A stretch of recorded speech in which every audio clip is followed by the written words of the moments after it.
UMLA ka BGP ba AL hek la Kham maginoyam kentuk ba pensingan NSA membedai UMLA barim bad UCM barim ka KHDC nang tau Dr. Jimmy Mauto UMLA barim kanung thmai bad kue ginoyam ka san pertai kin sawan yasto no sian se ka BGP abakran mentaka sengi ba AL hek la ong bakaladon ki yakran bat ki ha ka ba ka parti ka ong bakin kampan Kloi no ban wanrung se ka BGP kenang ban yo ban pentelon sya yagi Kham Hakaju kapal ong baga BGP kidang eksamin ban Jied yagi Kyrtong banyakun yak MP election sitang semua Lok Sabha National Parliamentary Constituency.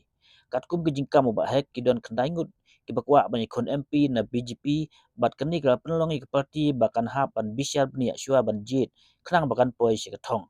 Hakaju kapal wa kentaj baga parti kala slam ban sayu Kyrtong dak baong bawat katarik ban penolong election do ompat penbena kumta kapal kampat dakar ke tan.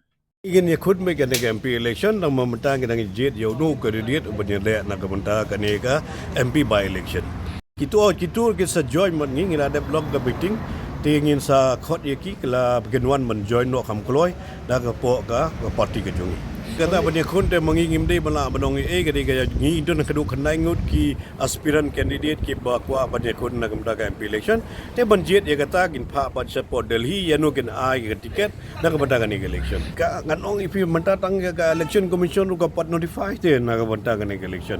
Dalam notify pun bad dia ong belas lem ngasu ya hab tagi apa ke notification ru bat syai kata ru ngin sa announce yau kandidat dungi. Kublai.